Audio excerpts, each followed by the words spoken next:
अस्सलाम वालेकुम स्टूडेंट्स। आज का हमारा नेक्स्ट जो टॉपिक है वो है न्यूट्रिशन ऑफ बैक्टीरिया। जैसे कि आप जानते हैं, छोटी क्लासेस से ही हम ये पढ़ना शुरू कर देते हैं कि जितने भी लिविंग ऑर्गेनिजम्स हैं उनको अपने जो भी काम हैं जिस्म के वो सरअंजाम देने के लिए न्यूट्रिएंट्स की या एनर्जी की ज़रूरत होती है। तो वो एनर्जी जो है वो जो जिस प्रोसेस से वो लेते हैं अपने सेल्स के अंदर लेके जाते हैं अगर यूनिसेलुलर है, और अगर अपने जिस्मों के अंदर लेके जाते हैं अगर मल्टीसेलुलर है, तो वो तरीक़ाकार और वो प्रोसेस वो मुकम्मल न्यूट्रिशन कहलाता है। कि ऐसा प्रोसेस जिसमें जो इंसान है, जानवर है, पौधा है, माइक्रो ऑर्गेनिज्म है, कोई सा भी ऑर्गेनिज्म है, जब ये अपने अंदर जिस्म के अंदर लेके जाएगा खुराक को और उसको इस्तेमाल करके एनर्जी बना लेगा, उस प्रोसेस को न्यूट्रिशन कहेंगे। और वो मॉलिक्यूल्स या वो न्यूट्रिएंट्स जो यूज़ होते हैं इसमें एलिमेंट्स, वो इनऑर्गेनिक होते हैं या ऑर्गेनिक होते हैं। अब उनको फिर जैसे कि अगर हम कहते हैं कि जी ऑर्गेनिक पार्टिकल्स या ऑर्गेनिक फूड खुराक हम खाते हैं, तो इसका मतलब ये हुआ कि वो जो इनऑर्गेनिक न्यूट्रिएंट्स थे उनको ऑर्गेनिक में चेंज भी करना पड़ेगा। फिर ऑर्गेनिक में जब वो चेंज होंगे फिर लिविंग ऑर्गेनिज्म जो है उसको खा सकेगा। अब इस लिहाज से वो कहता है कि जी दूसरे ऑर्गेनिजम्स की तरह बैक्टीरिया जो है उनको भी एनर्जी की ज़रूरत होती है। और वो एनर्जी की ज़रूरत होती क्यों है? क्योंकि उन्होंने भी ग्रोथ करनी होती है, उन्होंने भी रिप्रोडक्शन करनी होती है और उनके जिस्मों को भी मेंटेनेंस की ज़रूरत पड़ती है। मतलब अगर किसी भी जानदार ने ग्रोथ करनी है उसको एनर्जी मिलेगी तो वो ग्रो करेगा। अगर उसने रिप्रोडक्शन करनी है यानी अगली नस्ल चलानी है तब भी उसको एनर्जी की ज़रूरत है, एनर्जी मिलेगी तो वो डिवाइड हो सकेगा। और अगर उसने अपना इंटरनल जो भी स्टेट है, इंटरनल एनवायरनमेंट है, उसको मेंटेन करना है तो फिर भी उसको एनर्जी की ज़रूरत है। तो इन तमाम चीज़ों के लिए बैक्टीरिया को एनर्जी की ज़रूरत होती है। और एनर्जी वो किस तरह लेता है? एनर्जी लेने के हवाले से उसको क्लासीफाई किया जाता है न्यूट्रिशन की बुनियाद पर दो ग्रुप्स में। ये जो दो ग्रुप्स हैं, एक है हेटेरोट्रॉफिक ग्रुप्स और दूसरा है ऑटोट्रॉफिक ग्रुप। अब अगर हम पहले की बात करें हेटेरोट्रॉफ की, तो मेरा बेटा आपको पहले ही मालूम है, हेट्रो हम कहते हैं डिफरेंट को या मुख्तलिफ को या दूसरे से लेने वाले को। तो यहाँ पे हम उस जानदार को लेते हैं जो खुद खुराक तैयार ना कर सके। खुद खुराक तैयार ना करने से मुराद है कि वो जिनमें ये प्रोसेस ही नहीं है फोटोसिंथेसिस वाला, जो अपने अंदर खुद खुराक तैयार नहीं कर सकते, उनको हम कहते हैं वो हेटेरोट्रॉफ है। अब वही उसने यहाँ पे लिखा कि they can not synthesize their own food from inorganic compounds into organic compounds. Inorganic को मिला के ऑर्गेनिक नहीं बना पाते तो उनको हम कहते हैं कि वो हेटेरोट्रॉफ है। हेटेरोट्रॉफ जो है उनकी भी आगे दो किस्में हैं, एक जो कि सैप्रोफाइट्स कहलाते हैं और दूसरे जो पैरासाइट्स कहलाते हैं। सैप्रोफाइटिक बैक्टीरिया का अगर हम जिक्र करें पहले का, तो सैप्रोफाइट्स मेरा बेटा उनको कहते हैं जो डेड एंड डिकेइंग मैटर के ऊपर फीड करते हैं। मतलब जितना भी डिकेइंग मैटर है उसको तोड़ के उसको जज़ब करते हैं तो वो सैप्रोफाइट हैं। तो वही हमने यहाँ पे लिखा कि ये जो डेड ऑर्गेनिक मैटर के ऊपर फीड करेगा उसको कहेंगे सैप्रोफाइटिक बैक्टीरिया। सैप्रोफाइटिक बैक्टीरिया जो है वो सॉइल के अंदर होते हैं और सॉइल जो है उसमें ह्यूमस होता है। And what is humus? Humus जो है वो मटेरियल है जो partial decay of plants and animals से बनता है। अब प्लांट्स और एनिमल्स की जो डिके होता है बॉडीज का, उससे जो ऑर्गेनिक मैटर बनता है सॉइल के अंदर जमा होता है वो ह्यूमस होता है। और ह्यूमस चूंकि डेड एंड डिकेइंग मैटर है और इसके ऊपर फीड करने वाला डेड एंड डिकेइंग के ऊपर फीड करने वाला होगा और उसको हम नाम दे रहे हैं सैप्रोफाइटिक बैक्टीरिया का। इनमें बहुत सारी एग्जांपल्स आती हैं, जैसे स्टेफिलोकोकस भी आता है, स्ट्रेप्टोबैसिलस भी आता है, तो वो इसकी एग्जांपल्स हैं। जबकि दूसरे जो है पैरासाइटिक। अब अगर हम अगर हम सैप्रोफाइटिक की बात करें तो कहते हैं कि इसके पास एक एक्सटेंसिव एंजाइम सिस्टम होता है जिससे कि ये उसको तोड़ लेता है ह्यूमस को और कम्प्लेक्स ऑर्गेनिक मैटर को सिंपलर ऑर्गेनिक मैटर में चेंज कर देता है। जब वो सिंपलर ऑर्गेनिक मैटर में चेंज हो गया तो अब उसको वो इजीली ऑब्जर्व कर लेगा। ऑब्जॉर्व करने के बाद वो इसको यूटिलाइज करेगा, यूज़ कर लेगा सिंपलर मैटर को, ताकि उससे एनर्जी ले सके और अपनी जितनी भी सरगर्मियां हैं वो तश्कील दे सके। उसके बाद जी पैरासाइटिक बैक्टीरिया है। पैरासाइटिक बैक्टीरिया को जैसे कि हम पहले जानते हैं पैरासाइट उस जानवर को कहते हैं जो किसी दूसरे के ऊपर रहे, उससे रहने की जगह ले, उससे खुराक ले और बदले में उसको नुकसान पहुंचाए। तो वही चीज़ हमने यहाँ पे डिस्कस करनी है कि ये वो बैक्टीरिया हैं जो अटैक करते हैं और हार्म करते हैं होस्ट को, यानी उस सेल को या उस ऑर्गेनिज्म को जिसके ऊपर ये रहते हैं, उसको होस्ट कहते हैं। तो उसको उसके ऊपर अटैक करना, उसको हार्म करना ड्यूरिंग गेटिंग फूड, खुराक लेते हुए, शेल्टर लेते हुए और अपनी रिप्रोडक्शन करते हुए। ये तीनों काम करने के लिए जिस जानवर को वो यूज़ करता है उसको होस्ट कहते हैं, और इन कामों को सरंजाम देते हुए वो उसको हार्म भी करता है, नुकसान भी पहुंचाता है। यूं इस तरह इसको कहते हैं पैरासाइट, और इस तरह के बैक्टीरिया पैरासाइटिक बैक्टीरिया कहलाएंगे। और ये फुली जो ना डिपेंड करते हैं होस्ट के ऊपर। ऐसा पैरासाइट जो बिल्कुल मुकम्मल तौर पे होस्ट पे डिपेंड करे उसको हम कहते हैं ऑब्लिगेट पैरासाइट। तो एक्चुअल में ये फिर ऑब्लिगेट पैरासाइट हो गए। इनकी एग्जांपल्स क्या हैं? साल्मोनेला है, माइकोबैक्टीरियम, ट्यूबरक्लोसिस भी है, और ये दोनों पैरासाइटिक बैक्टीरिया कहलाते हैं। इसके बाद दूसरा ग्रुप जो है इनका वो है ऑटोट्रॉफ्स। ऑटोट्रॉफ्स का मेरा बेटा आपको पता है कि ऐसे जानदारों को कहते हैं जो अपनी खुराक खुद तैयार कर सकें, यानी इनऑर्गेनिक मैटर को मिला के ऑर्गेनिक मैटर बना सकें और फिर उसको यूज़ करें। तो इसलिए इसको हम कहते हैं कि ये सिंथेसाइज कर सकते हैं देयर ऑन फूड, अपनी खुराक खुद बना सकते हैं। अब यहाँ पे सवाल उठता है कि जी बैक्टीरिया कैसे ऑटोट्रॉफ हो सकता है? तो कुछ बैक्टीरिया ऐसे हैं जो इस तरह का लेवल रखते हैं, इस तरह का जो कंपाउंड रखते हैं जो उनको सिंथेसिस करवाने में हेल्प करता है। अब इस लिहाज से फिर दो तरह के जो बैक्टीरिया हैं वो हैं आगे इसमें ऑटोट्रॉफ में भी। एक जिनको हम कहते हैं फोटो ऑटोट्रॉफिक बैक्टीरिया, वो जो लाइट को यूज़ करते हैं एज ए सोर्स जिससे वो ऑर्गेनिक मैटर बनवाते हैं। और दूसरे जो है वो है कीमोसिंथेटिक बैक्टीरिया, जो केमिकल्स को तोड़ के उनसे खुराक लेते हैं, उनसे एनर्जी रिलीज करवाते हैं। तो जो फोटोसिंथेटिक ऑटोट्रॉफ्स हैं ये लाइट को यूज़ करेंगे ऑर्गेनिक मैटर प्रोसेस में, और ये तरीकाकार जिसमें खुराक बनाने के लिए लाइट इस्तेमाल की जाती है उसको हम कहते हैं फोटोसिंथेसिस। सिंथेसिस मीन्स बनवाना, प्रोड्यूस करवाना, फोटो मीन्स लाइट, यानी लाइट की मौजूदगी में प्रोसेस करवाना, उसको प्रोड्यूस करवाना, वो कहलाएगा फोटोसिंथेसिस। फोटोसिंथेसिस के लिए अगर आपको याद हो तो हम कहते हैं कि एक जो ऑर्गेनेली है, एक जो पार्ट है उनके पास होना ज़रूरी है, और वो ऑर्गेनेली क्लोरोप्लास्ट था, उधर क्लोरोप्लास्ट में होता है क्लोरोफिल, लेकिन यहाँ पे क्लोरोफिल जो है इनके पास मौजूद है लेकिन वो ऑर्गेनेली मौजूद नहीं है। दैट इज़ वाई इनका जो क्लोरोफिल है वो डिस्पर्स्ड है साइटोप्लाज्म में। तो चूंकि इनके पास मेम्ब्रेनस बाउंड ऑर्गेनेलीज नहीं है, और जो प्लास्टिड है उसमें क्लोरोप्लास्ट जो होता है वो डबल मेम्ब्रेन बाउंड होता है, वो इस पे मौजूद नहीं। दोनों की गैर मौजूदगी की वजह से फिर क्लोरोफिल जो है वो साइटोप्लाज्म में डिस्पर्स्ड हालत में होता है, जो ना फैला हुआ होता है, वो मेम्ब्रेन में बाउंड नहीं होता। लेकिन ये उसको उसी तरह हेल्प करता है जिस तरह के उधर प्लांट्स में हेल्प कर रहा था और फोटोसिंथेसिस करवाता है। लेकिन फ़र्क यहाँ पे क्या है? ये जो फोटो ऑटोट्रॉफिक बैक्टीरिया है ये वाटर की बजाय हाइड्रोजन सल्फाइड यूज़ करते हैं, H2S यूज़ करते हैं एज ए सोर्स, और वाटर को यूज़ नहीं करते। अब अगर आपको याद हो तो हम कहते हैं जो ऑक्सीजन है, फ्री ऑक्सीजन, वो रिलीज़ होती है वाटर वाली, कार्बन डाइऑक्साइड वाली रिलीज़ नहीं होती, वो फिक्स हो जाती है ग्लूकोज के अंदर। तो अगर हम वाटर की जगह हाइड्रोजन सल्फाइड यूज़ कर रहे हैं तो इसका मतलब ये हुआ कि यहाँ पे जो प्रोडक्ट बनेगी, बाई प्रोडक्ट, वो सल्फर होगा, ऑक्सीजन नहीं होगी। तो इसी तरह अगले पॉइंट में हमने ये लिखा कि हैंस ये जो है रिलीज करते हैं सल्फर इंस्टीड ऑफ ऑक्सीजन। तो ये ऑक्सीजन रिलीज नहीं करते, ये सल्फर रिलीज करते हैं। अगर हम ओवरऑल रिएक्शन देखें तो उसमें हम कहते हैं कार्बन डाइऑक्साइड हम लेते हैं, उसको 2 मॉलिक्यूल हाइड्रोजन सल्फाइड के लेके उसके साथ रिएक्ट करवाते हैं, और रिएक्ट होता कैसे है? सनलाइट की मौजूदगी में, और होता है क्लोरोफिल में। और इस सारे रिएक्शन से बनता क्या है? हमारे पास ग्लूकोज बनता है, सल्फर के 2 मॉलिक्यूल जो है ना वो बाहर निकलते हैं, और साथ वाटर बनता है। अब इसमें अगर आप देखें तो हमने जो ग्लूकोज है उसका एम्पिरिकल फार्मूला लिखा है, और इस एम्पिरिकल फार्मूला उसका CH2O है, ये हम पहले भी जानते।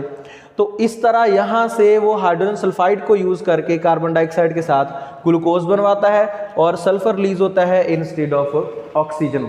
यहाँ तक ये जो है ना बात हो गई इसकी न्यूट्रिशन की पहले हिस्से की, जिसमें हम कहते हैं फोटो ऑटोट्रॉफ बैक्टीरिया है। इनकी एग्जांपल क्या होंगी? इनकी जो एग्जांपल है वह है ग्रीन सल्फर बैक्टीरिया, यानी सल्फर रिलीज करने वाला green bacteria, purple sulphur bacteria, और पर्पल नॉन सल्फर बैक्टीरिया जो सल्फर क्रिएट नहीं करेगा, लेकिन पर्पल बैक्टीरिया है वो ये जो ऑटोट्रॉफ है वो कहलाएगा। दूसरा जो इसका ग्रुप है ऑटोट्रॉफ्स का वो है हमारे पास कीमोसिंथेटिक बैक्टीरिया। जैसे कि आपको नाम से जाहिर है, कीमोसिंथेटिक से मुराद है कि ये केमिकल्स को यूज़ करेगा सिंथेसाइज करवाने के लिए एनर्जी।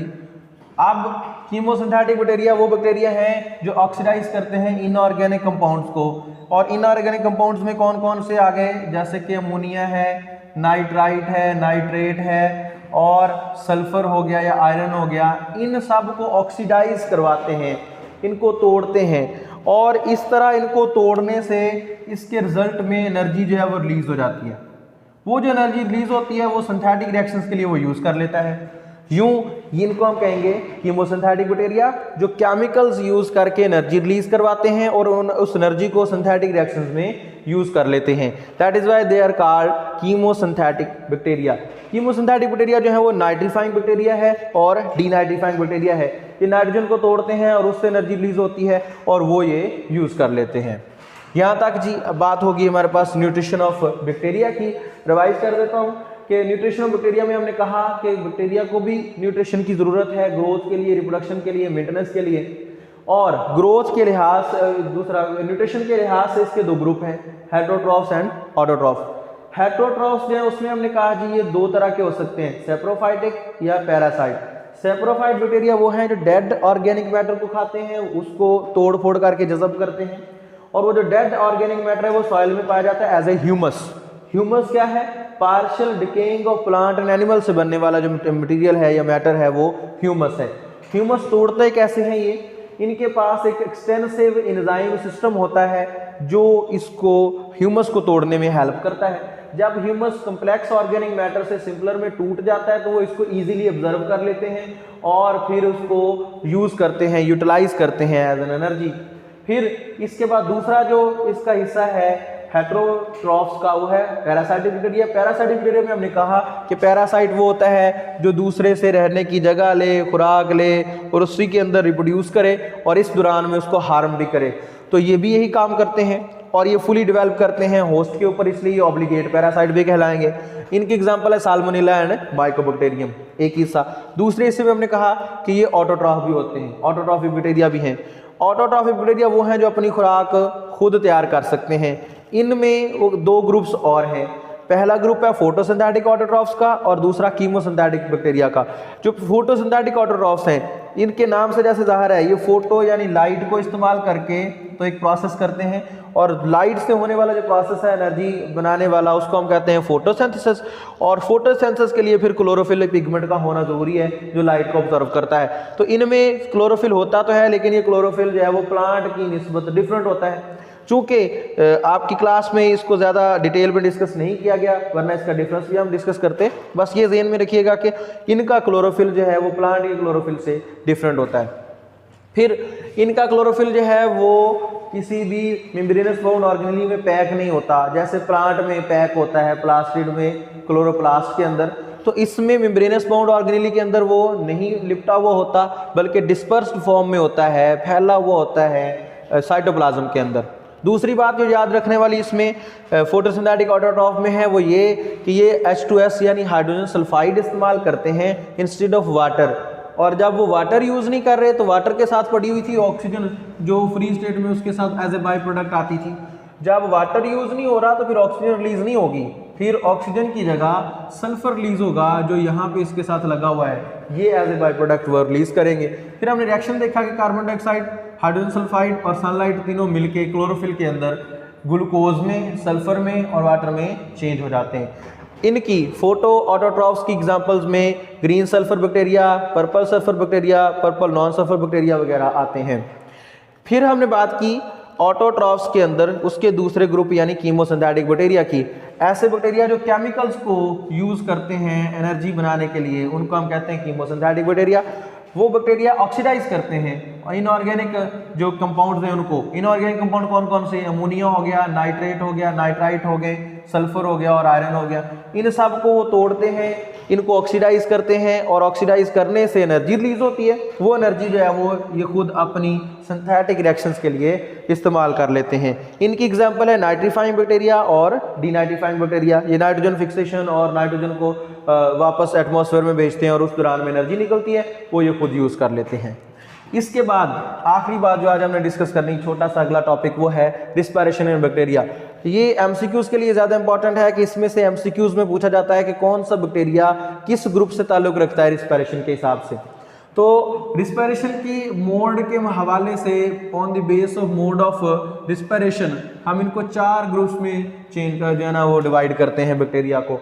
एक है एरोबिक बैक्टीरिया, दूसरा एनारोबिक, तीसरा जो है वो फैकल्टेटिव और चौथा जो है उसको हम कहते हैं माइक्रो एरोफिलिक। अब इनके एग्जांपल्स के नेम आपने एग्जैक्ट सही से याद रखने, क्योंकि एग्जांपल्स ही ज़्यादा एमसीक्यूज में और बाकी चीज़ों में पूछी जाती हैं। तो एरोबिक बैक्टीरिया वो बैक्टीरिया है जो एरोबिक मेरा बेटा कहते हैं ऑक्सीजन वाले को, और एरोबिक बैक्टीरिया वो होगा जो in presence of oxygen grow कर सकेगा, उसके अलावा नहीं कर सकेगा। यानी अगर इसको ऑक्सीजन मौजूद मिलेगी, प्रेजेंस होगी ऑक्सीजन की, तो ग्रो करेगा, अदरवाइज ये ग्रो नहीं करेगा, इनएक्टिव हो जाएगा या डेड हो जाएगा। तो इसको हम कहेंगे एरोबिक बैक्टीरिया। एरोबिक बैक्टीरिया की एग्जांपल क्या है? एरोबिक बैक्टीरिया की एग्जांपल है हमारे पास सूडोमोनास। सूडोमोनास जो है वो एरोबिक बैक्टीरियम है, इसको ऑक्सीजन की मौजूदगी जरूरी है इसकी रिप्रोडक्शन के लिए, ग्रोथ के लिए। अगर उसको ऑक्सीजन नहीं मिलती तो वो ग्रो नहीं करता। दूसरा जो है एनारोबिक बैक्टीरिया है। एन या ए हमने पहले पढ़ा विदाउट या नो के लिए, एब्सेंस के लिए हम यूज करते हैं बायो में। तो एन एरोबिक से मुराद होगा एब्सेंस ऑफ ऑक्सीजन, यानी ऑक्सीजन की गैर मौजूदगी। तो ये वो बैक्टीरिया हैं जो ग्रो ही तब करेंगे जब ऑक्सीजन इनको मैसर नहीं होती, ऑक्सीजन वाला माहौल नहीं होगा। बगैर ऑक्सीजन वाले एनवायरनमेंट में जहाँ पे ऑक्सीजन एब्सेंट है वहाँ पे ग्रो करने वाले बैक्टीरिया को हम कहते हैं एनारोबिक बैक्टीरिया। और इसकी एग्जांपल है स्पायरोकीट। स्पायरोकीट जो है वो एनारोबिक बैक्टीरिया है, ये ज़हन में रखिएगा, ये एमसीक्यूज में पूछा जाता है। फिर है facultative parasite. Facultative parasite facultative bacteria. Facultative bacteria जो है उसमें हम कहते हैं ये ऐसा है, फैकल्टेटिव ग्रुप ऐसा होता है जो फैकल्टी के तौर पे यानी मुश्किल हालात में दोनों जगह पे सर्वाइव कर सके। और दोनों जगह कौन सी होंगी? इधर इन प्रेजेंस और इन एब्सेंस। अगर उसको ऑक्सीजन मिल गई वो तब भी ग्रो करेगा, अगर उसको ऑक्सीजन ना मिली वो तब भी ग्रो कर लेगा।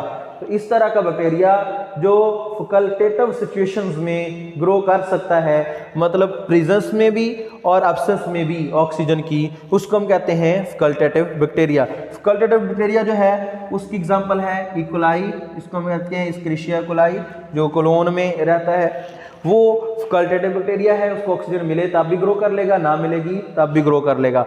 फिर है माइक्रो एरोफिलिक बैक्टीरिया। अब यहाँ पे आपने वर्ड जो है ना उसको गौर से पढ़ना। माइक्रो मीन्स है बिल्कुल लिटिल, थोड़ी सी।